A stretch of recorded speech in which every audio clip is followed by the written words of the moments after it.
예, 문재인 정부가 오늘로 출범 6개월을 맞았습니다. 적폐청산은 현재 진행형이고 그로 인한 적잖은 갈등이 노출되고 있습니다. 한편 정치권은 바른정당 분당 사태로 3당 체제의 새로운 국면이 전개되고 있습니다. 이 시간 김현 민주당 대변인, 이경환 자유한국당 부대변인, 김철근 국민의당 대변인 세 분 모시고 정치권 이슈들 얘기 나눠보도록 하겠습니다.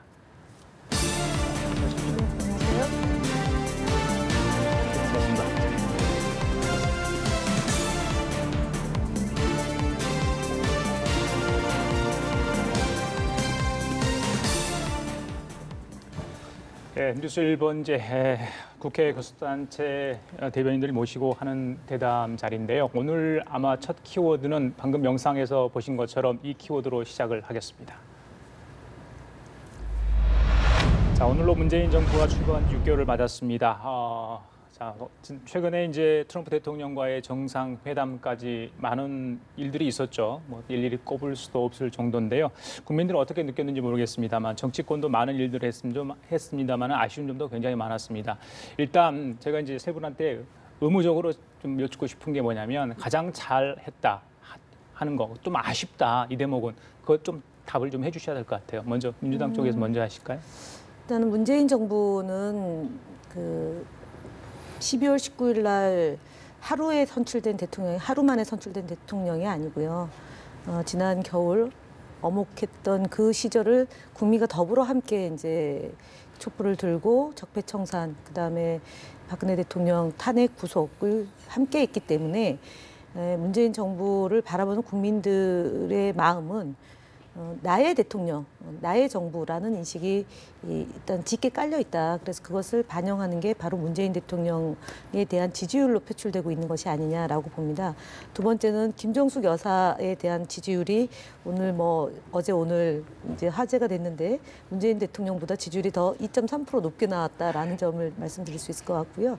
그래서 아마 야당에서의 평가는 좀 더 냉혹하겠지만 저희 더불어민주당에서 문재인 정부를 바라보는 마음은 어쨌든 소통과 공감하는 그런 대통령의 모습, 그다음에 준비된 대통령으로서의 자질을 유감없이 발휘하고 있고 특히 외교 무대에서의 문재인 대통령의 신뢰도가 그 어느 때보다 높고 그래서 국민들이 좀 안심하고 또 안정된 나라 운영을 바라보는 마음이 또한 기쁘지 않을까라는 평가를 해봅니다. 지금까지는 좀 부족했거나 아쉽던 부분들이 있다면 인수위가 없었다는 점 때문에 저희가 초기에 인사청문 과정에서 좀 더 구체적인 기준과 원칙을 마련하지 못함으로 인해서 몇 번에 걸친 좀 이렇게 인사청문회 때문에 빚어진 여야 간의 격돌 또는 그런 문제가 가장 아쉽지 않았나. 국민들도 그런 평가를 하실 것 같고요.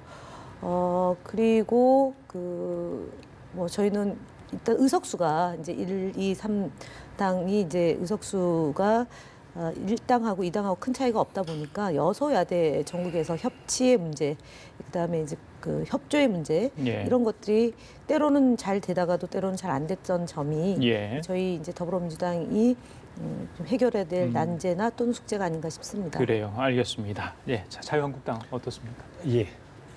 이거 잘한 거 하나, 잘못한 거 하나 이렇게 얘기를 하시니까 그렇게 말씀을 드리는데요.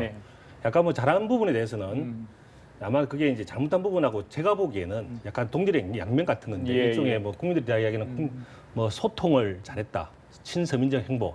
그 외견상 그렇게 보이는 부분은 잘한 것으로 보여질 수 있습니다.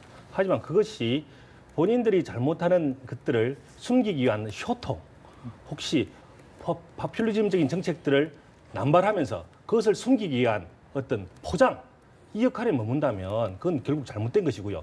그것이 드러나는 부분들은 현 정권 이제 6개월 허니문 기간이 지났기 때문에 앞으로 차근차근 밝혀지지 않을까 싶습니다. 그래서 이런 부분들에 대해서 보다 더 소통으로 가는 것이 아니라 실제로 소통으로 가기를 바라고요.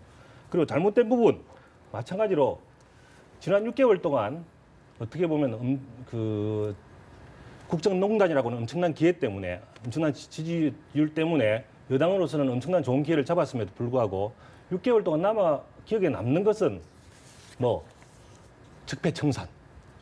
제가 6개월 동안 거의 이 모임이 왔지만 적폐청산 가지고 계속 이야기를 하고 있는데요. 여전히 적폐청산이 계속 문제되고 있고 앞으로도 그 적폐청산이 언제 끝날지도 모르겠고 과연 적폐청산만 하려고 이 정부에 들어섰는지 알 수도 없을 지경에 있습니다. 근데 문제는 적폐청산하는 건 좋습니다. 잘못된 건 당연히 청산해야죠. 그런데 계속 이야기를 하지만 그 잣대는 동일해야 된다는 것. 과연 동일한지, 그 동일한 것이 동일하지 않으면은 예. 앞으로는 그 적폐청산에 대한 어떤 국민의 지지율이 오히려 낮아지고 피로감이 더 더해지면서 예. 지금 뭐 몇 가지 문제가 나타나듯이 계속적으로 문제가 발생되지 않을까 싶습니다. 알겠습니다. 예. 예, 국민의당. 지난주하고 다르게 그 바른정당의 박정하 수석 대변인이 없어서 제가 자리를 옮겼습니다. 우선 문재인 대통령이 탈권위적인 행보를 보여준 건 대단히 잘한 것이다. 이전의 정권하고는 완전히 뚜렷이 다르다 이런 거고요. 특히 이제 국민들하고 가까이 가려고 하는 친근감의 표시를 하는 거 이런 건 대단히 잘하고 있다 저는 생각합니다. 근데 이제 과유불급적인 측면 정책적으로 예를 들면 그 최저임금제를 너무 급속히 올려서 중소자영업자들이 내년부터 올 부담에 대해서 굉장히 크게 걱정하고 있는 이런 측면이 있고 그다음에 대책 없이 재원에 대한 그 재원 조달 계획이 전혀 서 있지 않는데 공무원을 뭐 10,000명, 20,000명씩 계속해서 5년 동안 17만 명 정도를 늘린다 했는데 그랬을 경우에 국가 재정에 대한 엄청난 부담 이런 것들이 좀 문제가 있는 것 같고요. 예. 그다음에 김현 대변인께서도 말씀을 했습니다마는 저는 인수위가 없어서 꼭 그렇다고 보지 않습니다.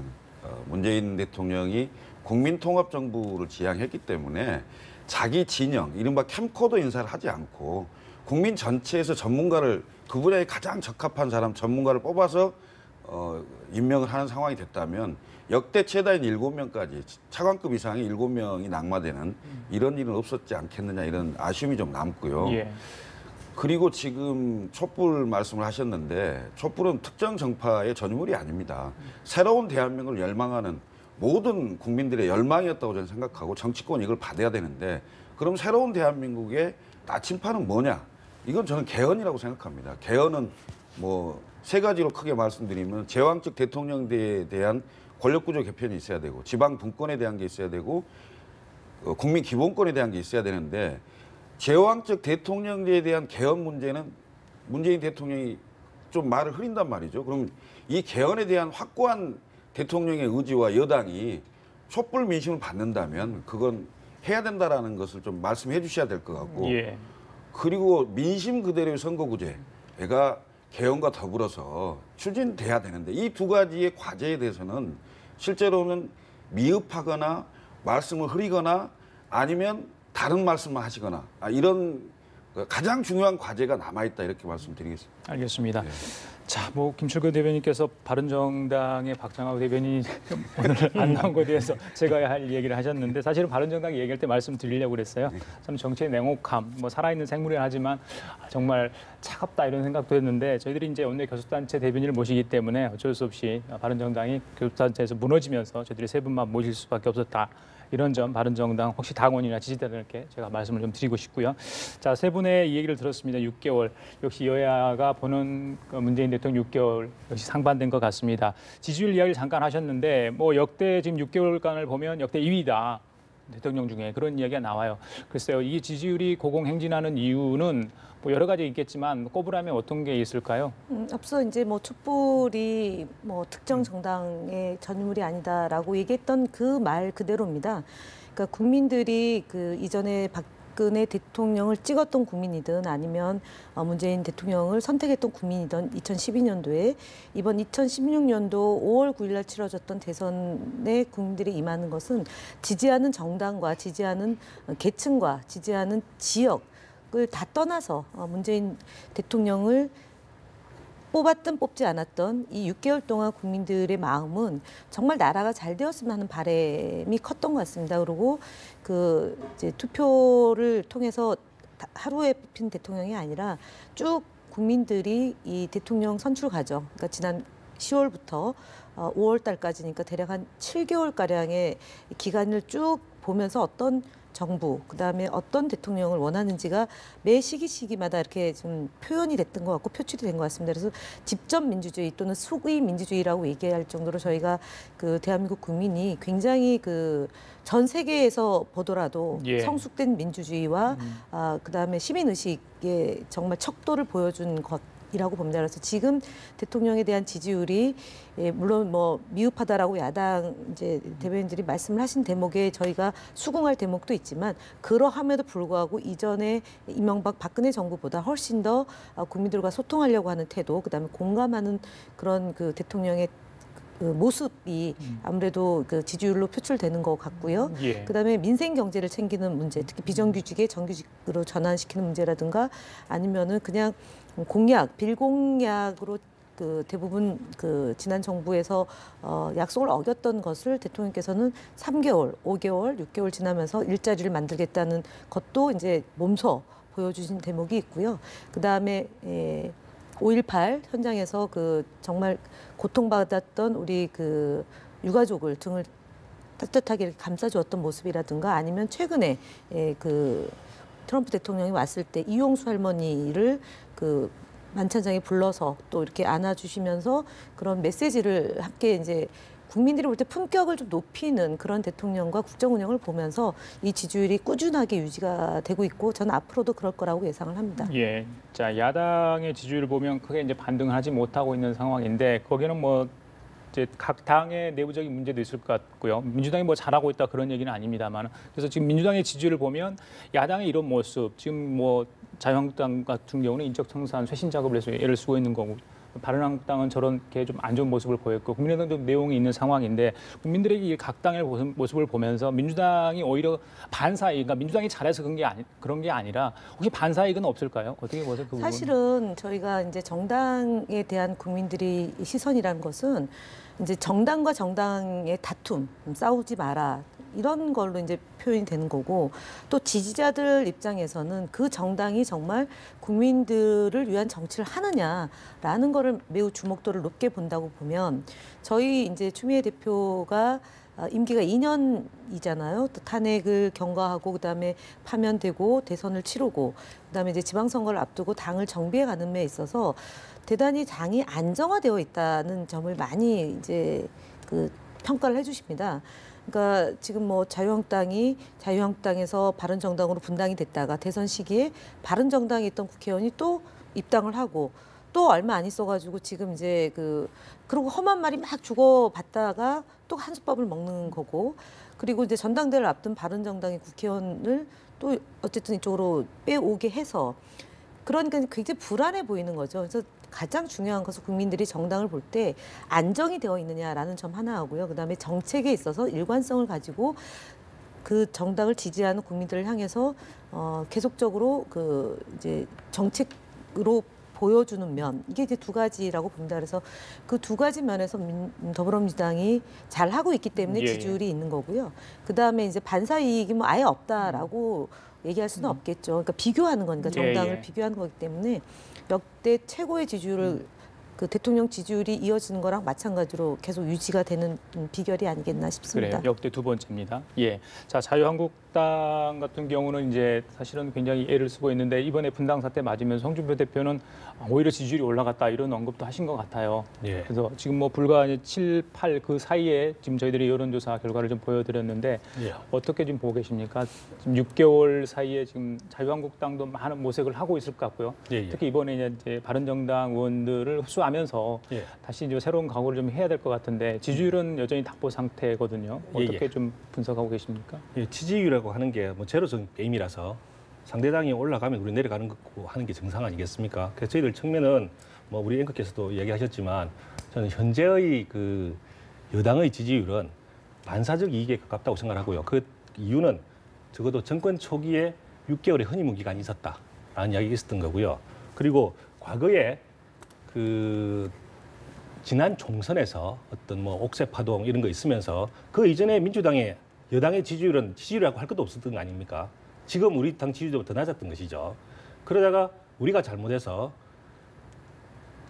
국정농단이 생기면서 갑자기 지지율이 확 올라갔다가 그 결과적으로 대선에도 실제로는 그 문재인 대통령이 얻은 지지율은 40% 조금 더 올라가는 것밖에 안 되지 않았습니까?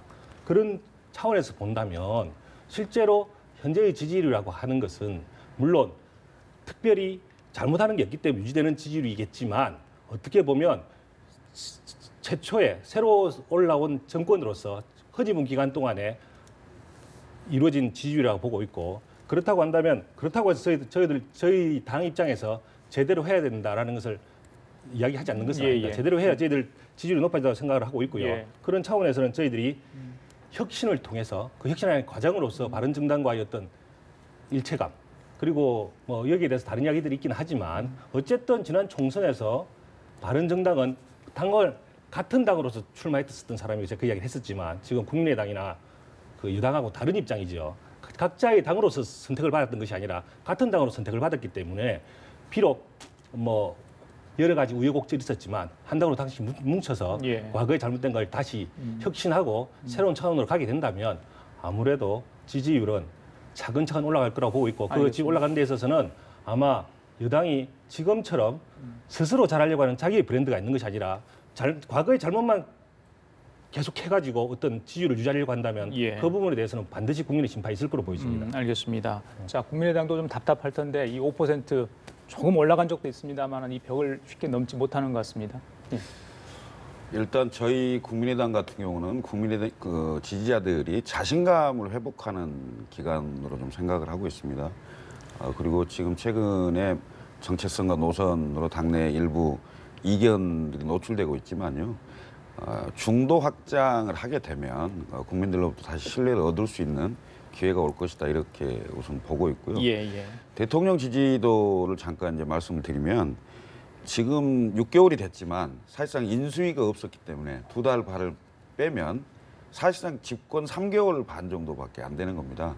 역대 대통령들 중에 가장 지지율이 높았던 때가 언제인지 아십니까? 취임 전입니다. 인수위 때가 대통령 당선자 시절이 가장 지지도가 높거든요.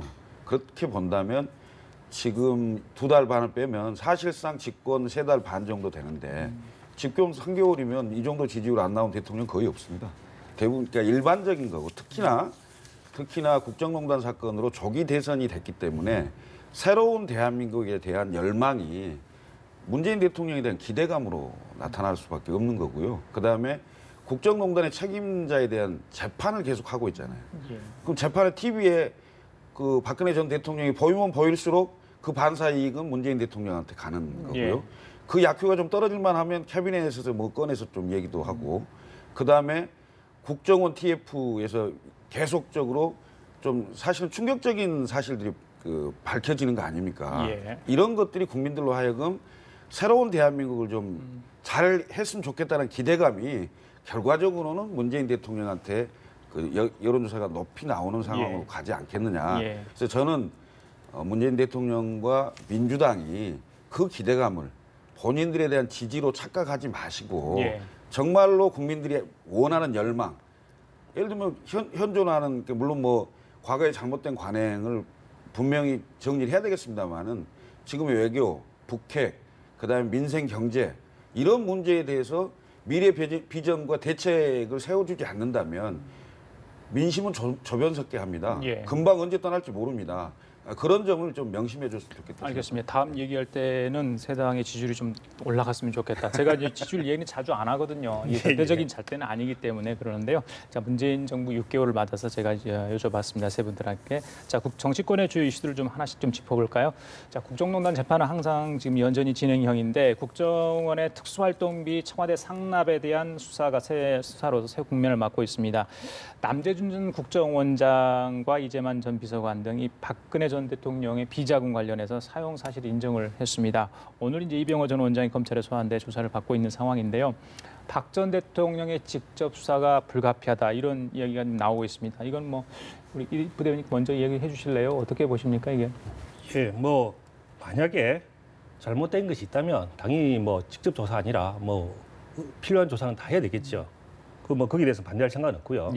다만 그 계속 얘기를 하지만 공평하게 했으면 좋겠다. 그리고 어느 일부에게만 하는 것이 아니라 그리고 또 어떤 경우에처럼 피해자인 자가에게 칼을 쥐어서 그 피해자 칼을 휘두르고 하는 이번에 그 모 중앙지 그 검찰청의 모 검사가 자살하지 않았습니까? 그런 걸 본다 하더라도 좀 이렇게 국민들이 보기에 좀 균형 잡히고 좀 나중에 이의가 생길 수 없는 그런 방식으로 좀 했으면 좋겠습니다. 어떻게 청와대 비서실장이 직접 지시를 해서 각 부서마다 모든 적폐청산위를 만들게 되고 그것은 청와대 비서실장의 법적 권한을 벗어나 있는 겁니다. 청와대 비서실장은 대통령을 보좌하는 것이 대통령이 아니고 직접 지시할 권한이 있지 않습니다. 직접 적폐청산위원회를 다 만들려고 하고 거기에 따라서 일률적으로 다 만들어 나가면서 하는 이런 행위들 그리고 실제로 본인들이 방송을 장악당했다고 했던 것과 똑같은 방식으로 이 정권에서도 하고 있지 않습니까? 왜? 임기가 보장된 공영방송사장을 내쫓는 것. 과거에 방송법 개정을 본인들이 제출했다가 거기에 대해서 이런 방구도 없고 이제 드디어 방송장악이 이루어질 것 같으니까 이제 방송법 개정을 하자 이런 이야기 나오는 거죠. 그러니까 법안을 제출했는데 가만히 있어 아직까지 통과는 안 시키고 있다가 이제 거의 방송장이 됐다가 싶으니까 이제 와서야 방송법 개정에 대해서 이야기를 하는 이런 태도들. 그러니까 잣대가 다른 것이죠. 예, 이런 것들이 잣대가 계속 다르다면 국민들이 보기에 분명히 이 적폐청산의 피로감 예. 그리고 잘못된 어떤 처리에 대한 그 예. 반항감이 예. 계속 생길 것으로 보여집니다. 알겠습니다. 자유한국당의 목소리는 일관된 것 같습니다. 예. 이 적폐청산 작업에 대해서 동일한 잣대를 계속 좀 대달라 이런 것 같습니다. 자, 김 대변인께서 좀 이야기를 해주시죠. 임종석 오늘 실장은 문재인 정부에서 국정원 특별활동비는 사용을 전혀 안 한다. 앞으로도 없을 거다. 이런 이야기를 오늘 국회 운영위에 출석해서 이야기를 했습니다만 어떻게 보세요? 국정원에 대해서 노무현 대통령 시절부터 독대 보고를 따로 받지 않았던 게 저희가 뭐 그 국정원의 국내 정치 개입 문제를 최소화하려고 했던 거고 그때는 뭐 제도 개선까지는 손을 못 봤던 거지 않습니까? 예. 근데 이번에는 어쨌든 국내 정치 파트를 없애고 그 해외하고 방첩 분야하고 이제 북한 이렇게 이제 국정원의 조직 개편을 이미 했고요. 그리고 지금 이제 특활비가 이거는 사실은 좀 저희가 상상하기 어려운 내용이 특히 이제 그 문고리 3인방에 의해서 스스로 자복한 것이고 남재준 전 원장이 5천만 원 이제 상납했다라는 거 아닙니까? 그래서 특활비가 그 정부가 안보를 요하는 파트의 일과 그다음에 그 이제 대공 문제 그다음에 해외에서 활동하고 있는 블랙 요원들에게 긴급하게 쓸 때 투입돼야 될 예산을 지금 그야말로 그 3인방에게 전달이 된 거기 때문에 잘못된 거죠. 법을 어겨가면서 지금 진행됐던 문제이잖아요. 그래서 예. 임종석 비서실장이 특활비를 사용하지 않겠다는 것은 이런 잘못된 관행 또는 부정한 방식으로 진행되던 것을 정말 끊겠다라는 의지의 표현이고 그렇게 하실 거라고 저는 봅니다. 예. 특히 청와대 특활비에 대해서도 대통령께서 그 예산 규모를 줄이라고 이미 지침을 내렸던 거고 대통령 스스로가 본인의 그 월급으로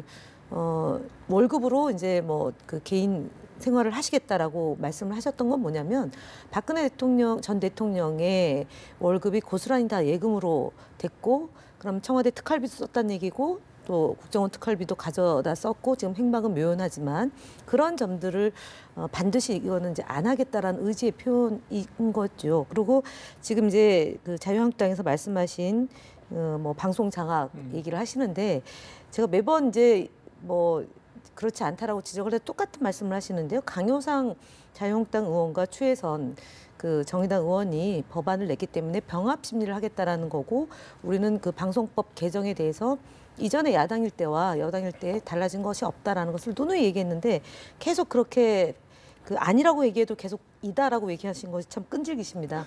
그리고 적폐청산의 피로감을 얘기하는데 국민들은 적폐청산에 대한 피로감을 느끼지 않고 제대로 된 적폐를 청산해서 나라다운 나라를 만들어 달라라는 게 국민들의 실질적 요구이고요.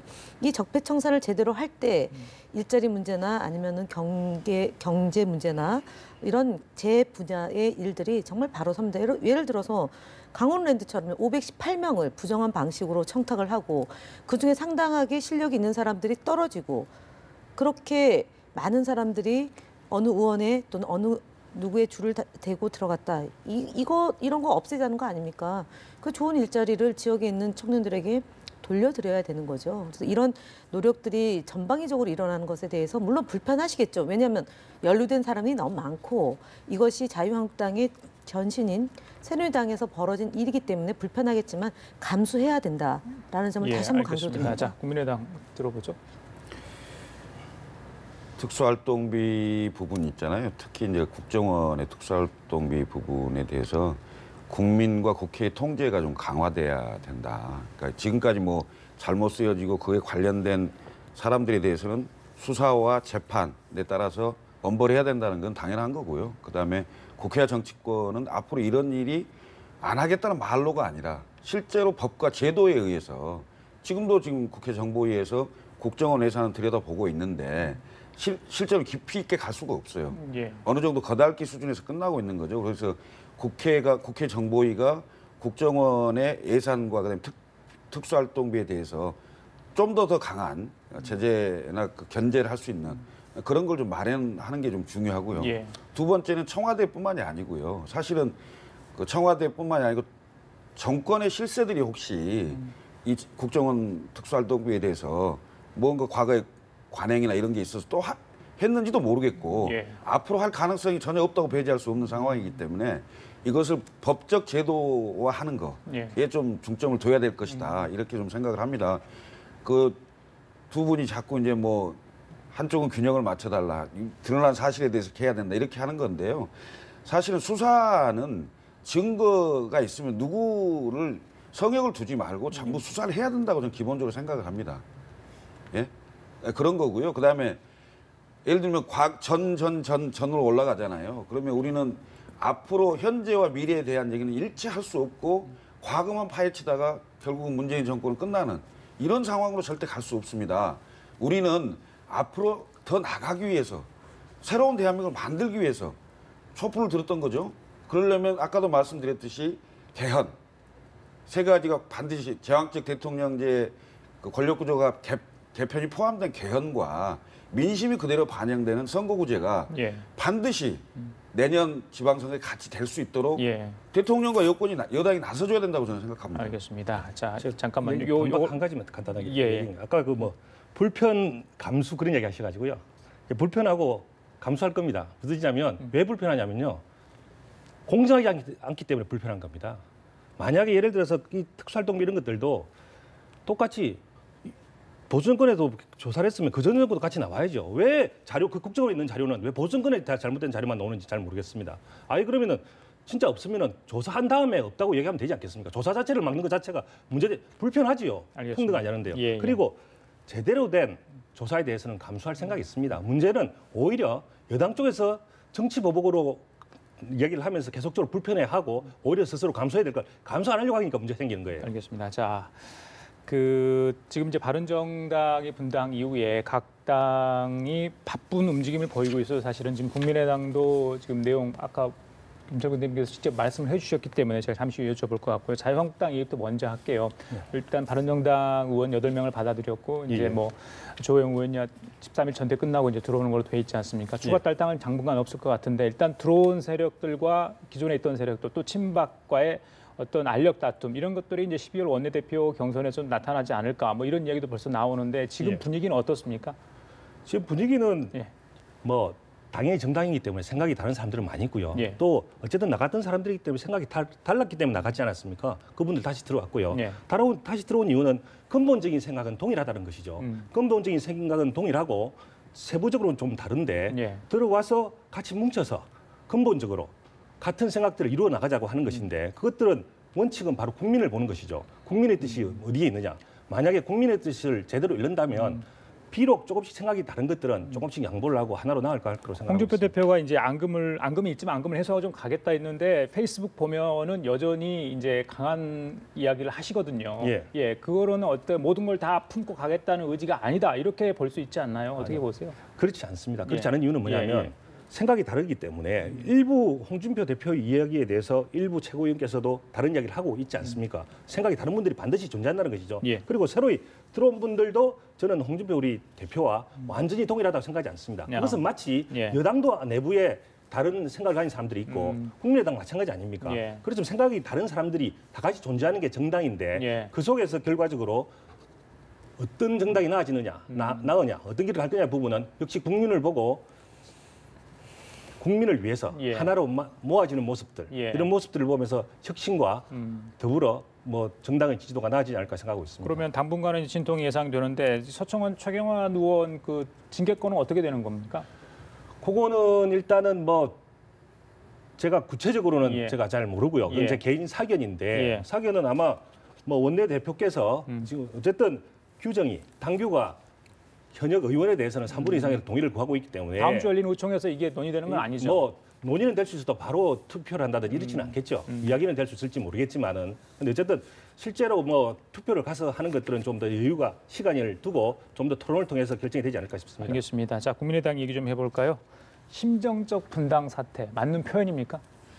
그 말씀을 하신 그분의 개인 생각 아닐까요? 예. 자, 어떤 상황입니까? 안철수 대표 또 좀 궁지에 몰린 것 같은데 어떻습니까? 그런 것 같지는 않고요. 예. 그런 것 같지는 않고 일단 국민의당이 창당 1년 6개월 됐고요. 국민의당의 당헌 당규 강령에 따르면 중도 개혁주의 정당입니다. 또 최근에 이제 안철수 대표가 문제 해결을 하는 정당이다 이런 얘기를 많이 하죠. 그거에 대한 정체성에 부정하는 사람은 별로 없죠. 근데 중도 개혁주의 정당이라고 하면 합리적 진보와 개혁적 보수의 양날개 그 정도의 스펙트럼을 가지고 거기에 동의하는 모든 사람이 같이 할 수 있는 이런 건데요. 선거를 앞두고 지방선거를 앞두고 우리가 중도 확장을 하려면 어느 노선을 택해야 되느냐. 이른바 바른정당하고 정책연대, 선거연대를 넘어서는 것까지 갈 수 있느냐. 이 부분하고 그게 아니고 민주당과 어떤 뭐 연대 연합을 해야 되는 거 아니냐. 이런 중도 확장을 둘러싼 노선의 차이거든요. 그러니까 예. 말씀드리면 부부 사이에도 견해가 다를 수 있고 예.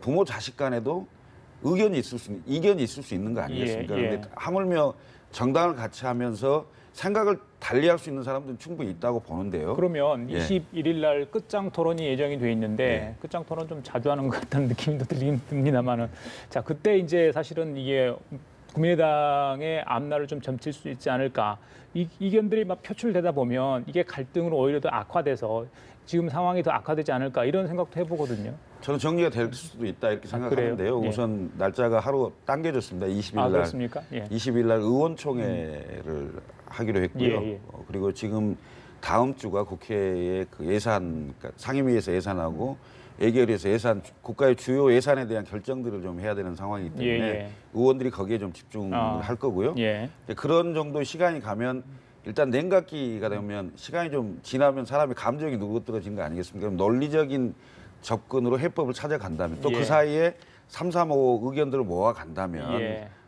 지금보다는 격화되지 않고 냉정하게 국민의당이 승리할 수 있는 길을 찾지 않을까. 알겠습니다. 이렇게 자, 생각합니다. 더불어민주당의 속내도 사실 궁금합니다. 이 분당 사태 이후에 국민의당과 바른정당 분위기도 좀 예의주시하고 있을 것 같은데 일부 일각에서는 뭐 국민의당에 러브콜을 던지는 분도 있다. 실제 뭐 인터뷰 중 나중에 한두 분은 이야기한 것 같아요. 어떻습니까, 민주당은? 그 하신 분이 이제 뭐 지금 지도부에 있거나 책임 있는 위치에 있는 분은 아닐 거라고 보고요. 사실은 저희는 뭐 그 일단은 자유한국당과 바른정당의 이제 의원들이 탈당했다, 복당했다, 이제 또 다시 탈당하고 뭐 이런 일련의 과정이 저희가 이미 겪었던 상황이죠. 그리고 이제 바른정당하고 또 국민의당과의 이제 그 통합 논의가 일단 있다가 그것이 이제 잠복 상태로 되고 또 지금 아니라고 얘기를 하는 거고 또 정책 연대를 하겠다 또 지방선거를 앞두고 어떤 변화가 있을지 모르겠다 이제 이것이 야당의 지금 현 주소인데 저희가 볼 때는 가장 중요한 거는 국민들이 왜 그럼 더불어민주당을 뭐 47%에서 50% 가까이 가반에 가까운 지지율을 쭉 유지시켜 주느냐는 것은 일관성과 안정성이라고 말씀을 드리겠습니다. 앞서도 이제 그렇게 얘기를 드렸는데요. 정당이 그 가치와 노선과 철학에 따라서 일단은 커다랗게 한 그림이 그려져야지 저는 뭐 그 이제 안심하고 보는데 지금 바른정당이나 국민의당이 대표적인 게 햇볕 정책을 놓고 어떻게 평가하느냐의 문제이잖아요. 그다음에 이제 바른정당과 또 이제 그 자유한국당의 경우는 박근혜 전 대통령을 둘러싸고 탄핵에 대한 입장이 달랐던 것이고요. 지금 뭐 진박이니 친박이니 또 잔박이니 이러면서 서로가 그 오고 가는 말이 굉장히 험악하게 이제 되고 있지 않습니까? 그러면은 이거는 언제든지 또 분열할 수 있는 조짐이 있는 그러니까 활화산과 같은 형국이다라고 저희는 보고 있습니다. 그래서 더불어민주당이 뭐 혹자는 뭐 제일 정당의 입지가 뺏길 수도 있는 거 아니냐라고 말씀하시는 분도 있지만 뭐 그럴 가능성은 저희는 뭐 그닥 그렇게 높게 보지 않고 있고요. 설사 그렇다 하더라도 국민과 함께 그러니까 국민이 원하는 방식의 정치를 펼치겠다라는 것이 현재의 지도부의 입장입니다. 알겠습니다. 자, 마지막으로 세 분께요. 홍종학 중소벤처기업부 장관 후보자 인사청문회가 오늘 열리고 있는 상황인데요. 오전에는 아무래도 자료 제출 문제가 가장 좀 논란이 됐던 것 같습니다. 부인과 자녀의 관련된 자료를 제출하지 않아서 의원들이 강하게 이제 질의를 했던 것 같은데요.